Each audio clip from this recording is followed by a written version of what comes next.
কারণ এই জায়গাটা কিন্তু দেখতে অনেক অস্থির।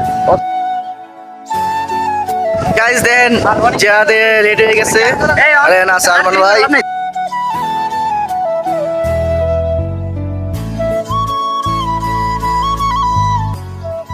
হ্যালো আসসালাম গাইস, কি অবস্থা সবার? আশা করি সবাই ভালো আছেন। গাইস আমিও ভালো আছি আল্লাহর রহমতে।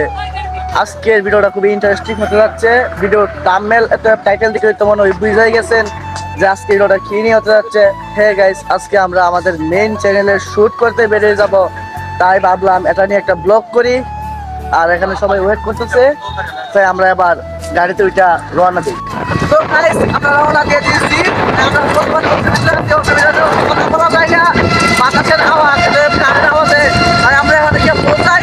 পৌঁছাইয়া আপনাদেরকে ভিডিও দেখাবো, তাহলে আগে আমরা ওখানে গিয়ে পৌঁছাই। তো গাইস আমরা যেতে যেতে গ্রামের রাস্তার সাইডের পানির দৃশ্যগুলো এক নজর দেখেন।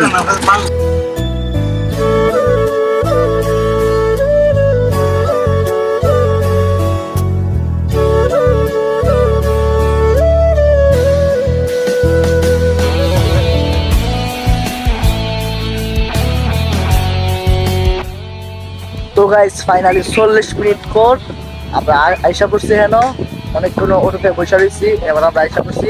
মূলত আমরা শুটটা আছে মূলত এখানে নিতে, কারণ এই জায়গাটা কিন্তু দেখতে অনেক অস্থির। অত্যন্ত জায়গাটা কিন্তু অনেক সুন্দর। আমাদের শুটটা হয়েছে মূলত এই জায়গাতেই। তাহলে তোরা রেডি হোক, তারপর আপনাদেরকে শুটের ভিডিওটা দেখাবো।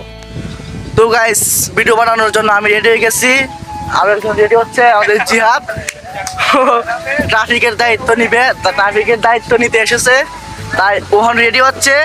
কি আপনাদেরকে রেডি হয়ে ভিডিওটি দেখাই। গাইস দেন যাতে রেডি হয়ে গেছে। আরে না সালমান ভাই, জান ভাই তো ক্যামেরাম্যান ভাই জিত, আমাদের বড় ভাই। তাহলে আবার ভিডিও শুরু করব।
ফাইনালি আমাদের ভিডিওর শুট শেষ করলাম। তো ভিডিওটা কেমন হয়েছে অবশ্যই আপনারা কমেন্টে জানাবেন, আর আমার পার্টটা কেমন হয়েছে অবশ্যই আপনারা কমেন্টে জানাবেন। আর আমাদের এই ভিডিওটা আসতেছে প্রায় 10 দিনের মতো লাগবে, আসলে আমি আপনাদেরকে জানিয়ে দেব। তো আমরা এবার বাড়িতে চলে যাব, তাই আজকে ভিডিওটা এই পর্যন্তই। ভালো থাকবেন, সুস্থ থাকবেন।